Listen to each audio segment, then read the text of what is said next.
Renegades immortal की episode 150 की official video आ चुकी है और आज मैं उसी को एक्सप्लेन करने वाला हूं। लेकिन वीडियो शुरू करने से पहले अगर आप मेरे चैनल पर नए हैं तो मेरे इस चैनल को सब्सक्राइब करके बेल को प्रेस जरूर से कर दे और मेरे चैनल के ग्रोथ में मेरी मदद करे। बदले में आपको मेरे चैनल पे आने वाले न्यू वीडियो की लेटेस्ट वीडियो की नोटिफिकेशन मिलेगी। और अगर आपको न्यू एक्सप्लेन वीडियो जल्दी चाहिए तो लाइक करके कमेंट कर दें। तो वीडियो शुरू करते हैं। लास्ट वीडियो में हमने देखा था कि वांग लिन ने फैंग हान की कुटाई करके उसे स्वर्ग लोक के दर्शन करा दिया और उसकी लूट को लेके निकल लिया था। और आगे जाके उसे गे क्लैन से एक सुंदर सी कन्या और उसका स्लेव ली युवान मिला, जिन्होंने वांग लिन को ट्रैप में फंसाने की पूरी तैयारी कर रखी थी।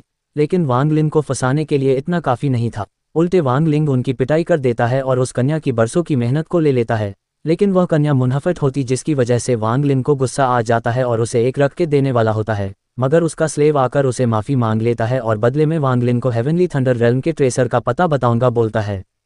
जब वे वहां जाने को निकलते हैं तो उन्हें रास्ते में बहुत से कठिनाइयों का सामना करना पड़ता है। लेकिन वांग लिन के सामने कोई बोल सकता है क्या? वांग लिन उन सभी परेशानियों को अपने बाएं हाथ से निपटाते चला जाता है। आखिर में वहां पहुंचने के बाद ली युआन अपना असली चेहरा दिखा देता है।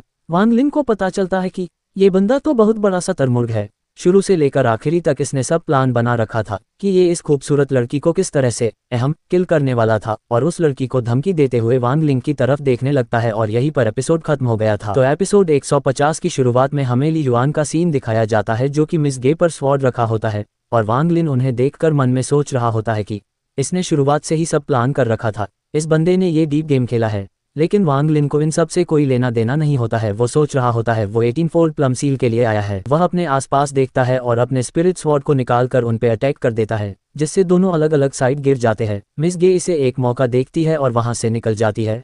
ली युआन उसे भागते हुए देख लेता है। जैसे ही वो कोई मूवमेंट करने वाला होता है, वांग लिन दोबारा से उस पे अटैक करते हुए बोलता है कि तुम मुझे यहाँ फंसा कर रखने वाले थे।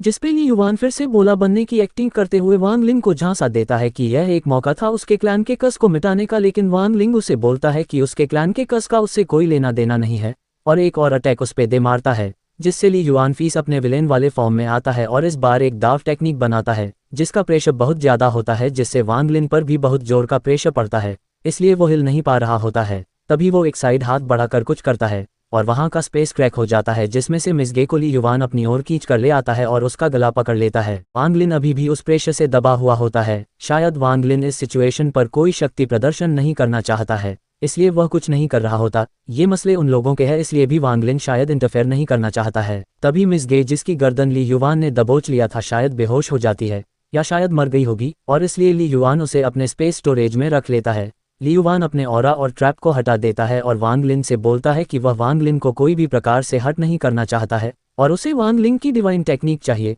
ली युआन वांग लिन से उसे सुनने को कहता है और बताता है कि बहुत समय पहले ली क्लैन यहाँ मजे से रहता था, मतलब फलता फूलता था। लेकिन एक दिन यहाँ एक इमोर्टल आया और उसने ली क्लैन पर यह कस कर दिया, मतलब स्लेव मार्क दे दिया, जिससे उनकी कल्टीवेशन पर प्रभाव पड़ा और ली क्लेन धीरे धीरे डिक्लेन होता गया। वह बताता है कि इस स्लेव मार्क को हटाने के लिए मेरे क्लेन के सभी लोगों ने एक साथ मिलकर इस स्वॉर्ड को बनाने के लिए अपने आप को बलिदान कर दिया। लेकिन जब वह स्वॉर्ड बनकर तैयार हुआ, गे क्लेन ने दोबारा इंटरफेयर करके ये उम्मीद भी उनसे छीन ली और उस स्वॉर्ड को उन्होंने रख लिया, जिसकी वजह से क्लेन में जो 2-4 बंदे बचे थे वो भी डेक्लेन हो गए और अभी के टाइम पे ली क्लेन लगभग खत्म होने के कगार पर है। अभी मैं, मेरी माँ और मेरी एक सिस्टर, हम 3 ही ली क्लेन के रह गए हैं। अगर इस बार मैं फेल हो गया तो ली क्लेन पूरी तरह से खत्म हो जाएगा और मैं मेरे अपनों की लाइफ के साथ कोई खेल नहीं चाहता, इसलिए मुझे आपकी डिवाइन टेक्निक चाहिए। इस बात पर वांग लिन सोचता है कि इसने ये सब अपनी क्लेन को बचाने के लिए किया। लेकिन वांग लिन ली युआन से बोलता है कि तुमने मुझसे झूठ बोला था, जिससे ली युआन बोलता है कि उसका क्लेन एक इज्जतदार क्लेन हुआ करता था, वह उन्हें कभी भी झूठ के पीछे छुपना नहीं सिखाया था। और वांग लिन को एक ज़ैद देते हुए बोलता है कि इसे आप माफी के तौर पर रख लीजिए, इसमें पहली 13 सील है। वांग लिन उसे चेक करता है और मन में बोलता है कि ये वही है जिसके लिए वह यहाँ आया था, लेकिन उसे इस सिचुएशन में मिलने की उम्मीद नहीं थी। वांग लिन को उसने जो बताया वो सही लगता है और वह उसकी मदद करने के लिए तैयार हो जाता है, जिससे ली युआन बहुत खुश हो जाता है। वांग लिन उसे लीड करने के लिए बोलता है, जिससे युआन एक स्वॉर्ड की तरफ इशारा करते हुए उसे बताता है कि वहां पर उन्हें जाना है और आगे चलते चलते बताता है कि बाकी के 5 सील्स किन्हीं आउटसाइडर्स के पास है, लेकिन एक बार जब उसका काम हो जाए तो वह उसे खुद लाकर दे देगा। सीन चेंज होता है, हमें उस पहाड़ जैसे तलवारों का सीन दिखाया जाता है जो वहां पर गड़े होते हैं। दरअसल ली युआन का स्लेव मार्क वाला सील इन्हीं से जुड़ा होता है। ली युआन उस स्वॉर्ड जैसे दिखने वाले चोटी के ऊपर जाने के लिए उन्हीं पहाड़ों के पत्थरों का इस्तेमाल करके सीढ़ी या स्टेयर जैसा बना लेता है और दोनों उनसे ऊपर जाने लगते हैं। रास्ता बहुत ऊंचा और लंबा होता है, इसलिए ली युआन अपने पावर का यूज करके एक झटके में ऊपर पहुंच जाते हैं। ली युआन का चेहरा उस जगह को देखकर भावुक हो जाता है, लेकिन जैसे ही वह आगे कदम बढ़ाता है उसके फॉरहेड पे जो स्लेव मार्क होता है वह तेजी से दर्द करने लगता है। हमें उसके फोरहेड का सीन दिखाया जाता जिसके अंदर किसी दूसरे शख्स की आवाज़ गूंज रही होती है। ये वही बंदा होता है जिसने उसके पूरे क्लेन को कस कर दिया था और ली युआन के सोल को चेन से बांध देता है और उसे एविल मुस्कान के साथ बात करने लगता है। हमें बैंक स्टोरी दिखाया जाता है जिसमें ली क्लेन के एंसेस्टर ली जिंगलान उनके हाथ में एक स्वॉर्ड होता है और वह बोल रहे होते हैं कि आज उनकी ब्लूडलिन से वह कस हमेशा के लिए मिट जाएगा और वह उसी स्टैच्यू को उस स्वॉर्ड से तोड़ने वाले होते हैं, लेकिन अचानक से उनकी आंखें लाल हो जाती है और उनका वह अटैक जो वे स्टैच्यू पे करने वाले होते हैं टूट जाता है और वह स्वॉर्ड जमीन पर गिर जाता है। तभी वहां पर एक बंदा पीछे से उन्हें ग्रीट करता है। वह और कोई नहीं गे क्लेन के एंसेस्टर गे यनफेंग होते हैं जो असेंशन अर्ली स्टेज पे होते हैं और वे कह रहे होते हैं कि उन्हें एक प्योर ब्लड मिल चुका है और ली क्लेन के एंसेस्टर उस तलवार को संवारते हुए एवरीथिंग इज इन प्लेस बोलता है और सीन खत्म हो जाता है। और इस सीन के साथ ली युआन को ये बताया जाता है कि वह स्वॉर्ड जिसे उसके क्लेन ने उसके लिए छोड़ रखा था वह एक झूठ है, उससे उसका कस कभी भी मिटाने के लिए नहीं बना था।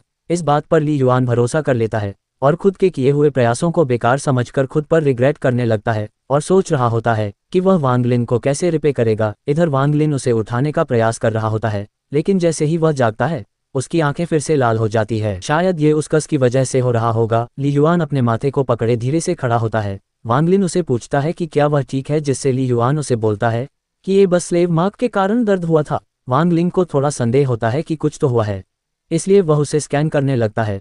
उसे एहसास हुआ था कि उसके अंदर 2 शख्स है करके। तभी स्वॉर्ड स्पिरिट को इस बात पर डाउट होता है। वे लोग उस स्टैच्यू के पास आ जाते हैं। ली युआन आगे जाता है। वांग लिन वहीं पर खड़ा होकर स्टैच्यू को ही देख रहा होता है, जिससे वांग लिन को उस स्टैच्यू की स्टोरी दिखाया जाता है, जिसमें वांग लिन देखता है कि एक वार चल रहा होता है जिसमें आसमान से आग के गोले बरस रहे होते हैं। तभी एक एल्डर जैसा दिख रहा बंदा जो कि गे क्लेन के एंसेस्टर होता है एक बड़ी सी स्वॉर्ड से उन आग के गोलों पर अटैक कर देता है, जिससे एक ही बार में आसमान साफ हो जाता है। ये देख के वांग लिन सोचता है कि इस बंदे ने एक ही बार में फिर आसमान साफ कर दिया और आसमान में फिर से बादलों का एक घेरा बनने लगता है और उसमें से एक बहुत बड़ा गोल्डन कलर का हेवनली अटैक उनकी तरफ आने लगता है, जिसे देखकर गे क्लेन के एंसेस्टर और बाकी उनके मेंबर्स उसे ब्लॉक करने की कोशिश करने लगते हैं, लेकिन वह इसमें असफल हो जाते हैं, जिससे उसके सभी साथी मारे जाते हैं और एंसेस्टर भी मरने की हालत में हो जाता है। उसका भी शरीर क्रैक होने लगता है। तभी दूर से किसी की उसे पुकारने की आवाज़ सुनाई देती है और इसी के साथ ये फ्लैशबैक भी खत्म हो जाता है। एंसेस्टर को कौन पुकार रहा था, इस बात से वांग लिन सोच में पड़ जाता है। इसी बीच ली युआन उस मिसगे को बाहर निकलता है और उसे उसी स्वॉर्ड से एक ही स्लैश में निपटा देता है और उसके ब्लड को उस स्वॉर्ड में लगाने लगता है, जिससे उसका स्वॉर्ड रेड कलर में ग्लो करने लगता है और बाकी के ब्लड उसे स्टैच्यू में ऊपर की ओर जाने लगते हैं और उसके आंखों में जाकर खून के आंसू के जैसे बहने लगते हैं। ऐसा क्यों होता है ये तो आगे ही पता चल सकता है। और ऐसा करने के बाद ली युआन उस लड़की की सोल को उस स्टैच्यू में फेंक देता है, जिससे वह स्टैच्यू क्रैक होकर हिलने लगता है। ली युआन इस सिचुएशन में वांग लिंग से हेल्प मांगता है, लेकिन वांग लिंग उसकी हेल्प करने से मना करता है और पूछता है कि उसने जो देखा उसमें इस स्टैच्यू के हाथ में एक स्वॉर्ड भी था, लेकिन यहाँ पर मिसिंग है।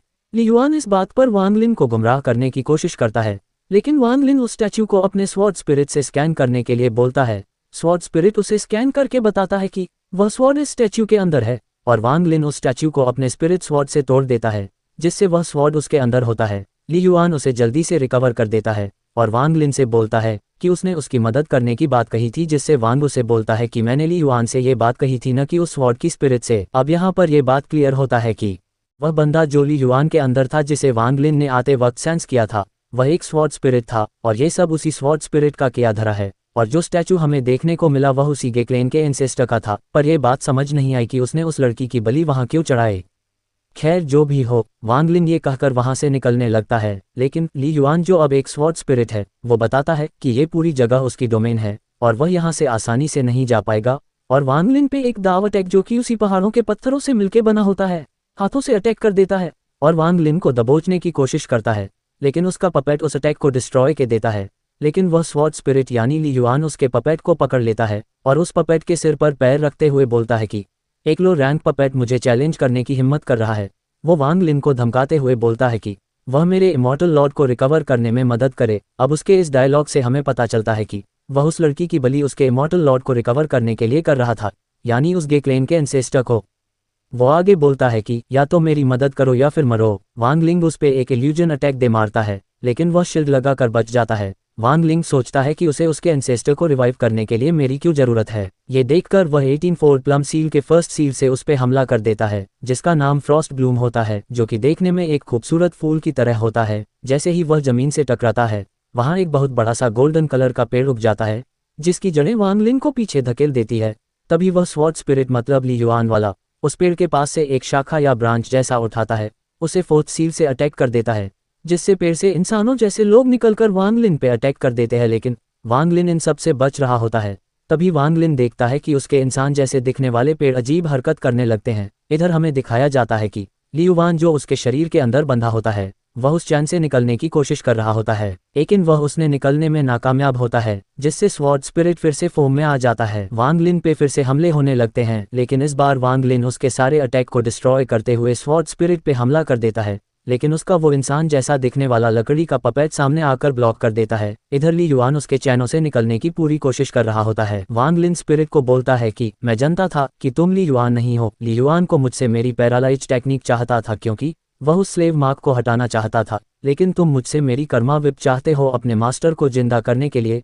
10,000 साल पहले तुम इसलिए नहीं हारे थे क्योंकि तुम्हें किसी ने रोक दिया था, बल्कि तुम इसलिए हारे थे क्योंकि तुम्हारे मास्टर यहाँ वापस लौटना ही नहीं चाहते थे। और इसी डायलॉग के साथ ये एपिसोड यही खत्म हो जाता है। अगले एपिसोड के लिए मुझे सब्सक्राइब करना ना भूले। मिलते हैं अगले वीडियो में।